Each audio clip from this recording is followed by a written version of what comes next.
4.10 총선 최대 관심 지역인 인천 계양을 여론조사가 조사기관에 따라 적게는 4%, 많게는 13%포인트까지 차이가 나면서 유권자들을 어리둥절하게 만들고 있습니다. 계양을은 이재명 더불어민주당 대표와 원희룡 국민의힘 후보가 맞붙는 곳으로 이른바 명룡대전이 치러지는 지역구이지요. 자, 이번 총선 결과에 따라 차기 대권 향방에도 영향을 미칠 수 있는 만큼 전 국민적 시선이 집중되고 있지만 여론조사를 믿을 수 있겠느냐라는 의문이 고개를 들고 있습니다. 어떤 이유에서 이런 말들이 고개를 들고 있는지 잠시 후 보도합니다.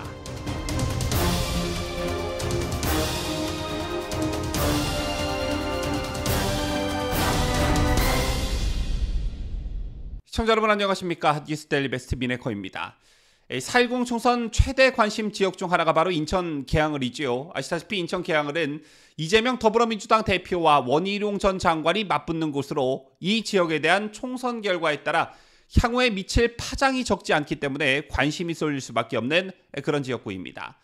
자, 그런데 이 인천 계양을에 대한 여론조사가 논란이 되고 있습니다. 어떤 여론조사에서는 초접전, 또 다른 여론조사에서는 오차 범위 밖에서 이재명이 월등히 앞서고 있다는 여론조사가 나오고 있기 때문에 유권자들의 혼란이 가중되고 있다라는 것인데요. 우선 한국갤럽이 뉴스원 의뢰로 지난 25일부터 26일 계양을에 거주하고 있는 성인 502명을 대상으로 실시한 여론조사에서는 이재명은 46%, 원 전 장관은 42%를 기록했습니다. 이 두 후보의 차이는 4%포인트로 일단 오차 범위 내 접전 양상을 보이고 있었다는 것인데요. 반면 리서치앤리서치가 동아일보 의뢰로 지난 24일 성인 507명을 대상으로 진행한 계양을 여론조사를 보면 앞서 소개해드린 갤럽 여론조사와는 크게 차이가 나고 있었습니다. 이 조사에서는 이재명은 50.5%, 원 전 장관은 37.5%로 무려 13%포인트 차를 나타냈습니다. 조사 시점이 단 하루 차이인데다가 모집단도 한 500명 정도 수준으로 비슷한 여론조사 방식과 시기를 채택한 두 여론조사의 결과가 차이가 나도 너무 난다라는 것인데요. 자, 이런 여론조사는 꼭 이곳 인천 계양을 말고도 다른 지역에서도 쉽게 찾아볼 수 있었습니다. 하나만 더 살펴보도록 하겠는데요. 조선일보 TV조선 의뢰로 K-스탯 리서치가 지난 22일부터 24일까지 실시한 여론조사 결과를 보면 서울 동작을의 나경원 국민의힘 후보가 44%, 류사명 민주당 후보가 34%로 나타났습니다. 그런데 오차 범위 내 접전을 벌이는 조사 결과 또한 속출하고 있는 상황입니다. 그렇다면 왜 이런 여론조사들이 속출하고 있는 것일까요? 몇 가지 이유를 꼽자면 일단 여론조사 결과가 천차만별인 점을 두고 조사 표본, 즉 샘플 크기 등에 따라 오차 범위가 넓어질 수 있다는 문제점이 지적되고 있습니다. 이게 무슨 말이냐 하면 지역구 국회의원 선거에서는 전국 단위 여론조사 1000명이 아닌 500명을 대상으로 여론조사가 진행되는 만큼 신뢰성이나 대표성이 크게 달라질 가능성이 제기되고 있다는 것입니다. 저희 채널에도 여러분께서 달아주시는 댓글들을 보면 야, 고작 500명 가지고 조사한 것을 믿을 수가 있겠느냐라고 성토하시는 구독자님들 많이 계신데요. 실제 여론조사 업계에서도 여론조사 대상이나 기법, 또 응답 시간이나 성별, 세대, 그리고 응답자들의 특성 등 변수가 참 많다라고 실토하고 있습니다. 그리고 또 한 가지 이유로 지목되고 있는 것이 바로 유권자들의 피로도인데요. 여야 정당의 경선 때부터 총선 전까지 하루에도 수차례씩 걸려오는 여론조사 전화에 유권자들 입장에서는 피로도가 당연히 쌓일 수밖에 없고 이에 따라 필연적으로 응답률이 떨어지게 되고 조사에 편향이 발생할 수 있다는 것입니다. 여기서 편향이라는 말에 우리가 좀 주목할 필요가 있는데 최근 유튜브 채널 펜앤드마이크 TV에 출연한 엄경영 시대정신 연구소장은 실제 진보, 즉 좌파 성향의 응답자가 과표집됐다라는 점을 밝혀내 화제를 모으기도 했습니다. 엄 소장은 특히 실제 한 여론조사를 지목하기도 했는데 KBS가 한국리서치에 의뢰해 지난 18일부터 20일까지 서울 중성동갑에 대한 가상대결 여론조사에서 진보 성향 응답자가 과표집됐다고 문제를 제기했습니다.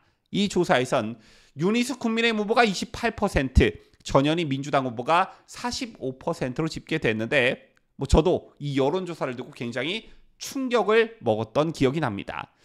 엄소장 지적에 따르면 우리나라 유권자의 이념 지형은 보수 30대 초중반 그리고 진보가 20대 중반을 상회하고 있고 나머지 30% 중후반대가 중도라는 겁니다. 이 지형은 잘 바뀌지 않고 있다고 한 엄소장은 자, 그런데 한국리서치 중성동갑 여론조사 조사 사례수를 보면 진보 150명, 보수 138명이고 가중값을 적용한 후엔 진보 168명, 보수 128명이 됐다는 것입니다.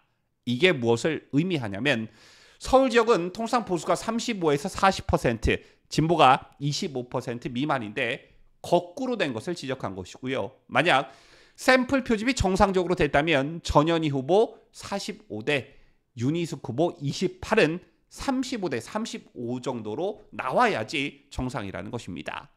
자, 그러면서 엄소장은 실제 선거 지형을 봤을 때 중성동갑에선 국민의힘이 이긴다 이런 분석을 내놓기도 했었는데요.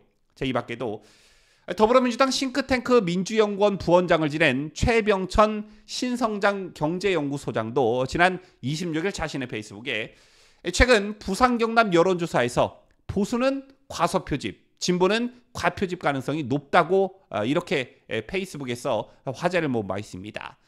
최 소장은 부산일보와 부산 MBC 의뢰로 한국사회 여론연구소가 지난 18일부터 19일까지 양일간 실시한 부산 연제구 여론조사 대상자의 이념 성향을 분석했는데요.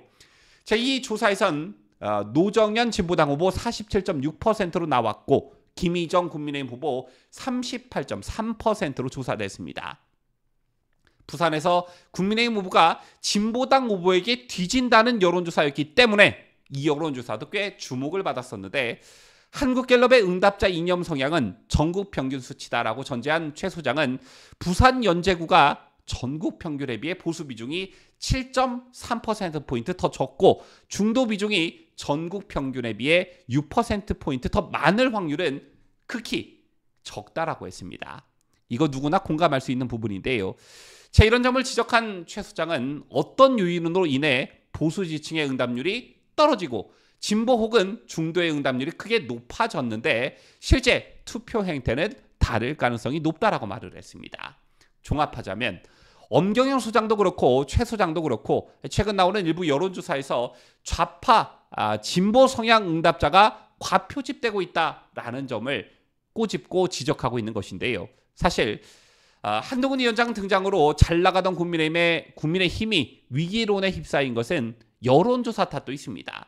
매일같이 발표되는 소위 격전지 여론조사에서 국민의힘 후보들이 밀리고 있다는 여론조사가 속출하면서 위기론이 불거진 측면이 있다라는 것인데 제가 정작 걱정하는 것은 이런 여론조사 때문에 분위기 싸움 그리고 선거전에서의 어떤 진영 간 사기의 문제 이런 것에서 밀리게 될까봐 또 이런 분위기들이 보수층의 투표 의욕을 떨어뜨리게 될까봐 우려스럽다는 것입니다. 그래서 결론적으로 저는 투표율이 관건이라고 보는데 통상적으로 투표율이 높으면 민주당에게 유리하고 투표율이 낮으면 국민의힘에 유리하다고 하죠. 하지만 이런 거 저런 거 따지지 말고 민주당 후보들이 여론조사에서 많이 앞선다는 여론조사를 보시고 투표를 제발 포기하지 마시고 무조건 투표장으로 가셔야 한다. 이런 말씀을 간곡히 드리면서 뉴스를 마치도록 하겠습니다. 지금까지 저는 자유대한민국을 소화하는 뉴스데일리 베스트 민앵커였습니다.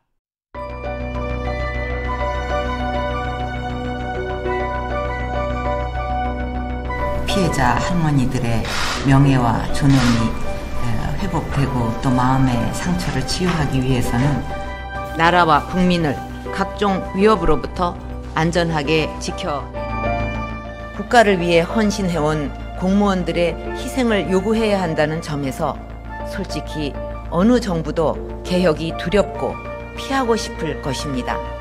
그러나 매년 막대한 국민 세금이 투입되어야 하는 상황을 그대로 방치할 수는 없습니다.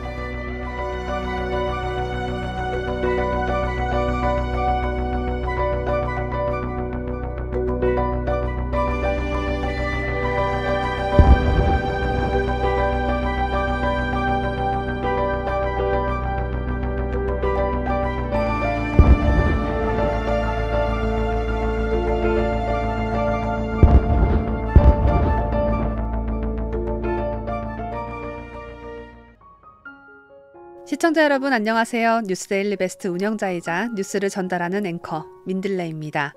박정희 대통령에 이어 2대째 대통령직에 오른 최초의 대통령이자 대한민국 최초의 여성 대통령, 우리나라 제18대 대통령인 박근혜 전 대통령의 이야기를 담은 회고록이 출간됐습니다. 2007년 이후 박근혜 전 대통령이 정치적 삶을 회고한 것은 처음이어서 어떤 이야기가 담겼을까? 저도 무척이나 궁금했는데 제가 책을 읽어보니 그때 아베 일본 총리와 회담 때 아베 총리가 이래서 무한한 표정을 지었던 거구나. 지금은 북한 김정은과 연대하고 있는 푸틴 러시아 대통령이 박근혜 대통령 땐 이런 의외의 모습이 있었네. 유승민 전 원내대표가 탄핵 전부터도 박근혜 정부의 중요한 정책 추진에 이렇게나 회방을 놨었구나 등등등 그동안 사연이 잘 알려지지 않은 흥미로운 사실들을 알 수가 있었습니다. 이 밖에도 세월호 7시간에 대해 시간순으로 자세히 기록되어 있고 재판과 수감 생활 등 그간 궁금했던 사건들의 뒷이야기, 또 책 속의 부록으로 언론에 공개되지 않았던 박 전 대통령의 개인 소장용 사진이 수록되어 있어서 박 전 대통령이 들려주는 이야기를 듣는 재미와 사진 구경하는 재미까지 한데 더해진 회고록이라고 할 수 있겠습니다. 지난 10년 동안의 방대한 이야기가 담겨 있기 때문에 책은 2권으로 나뉘어져 있는데요.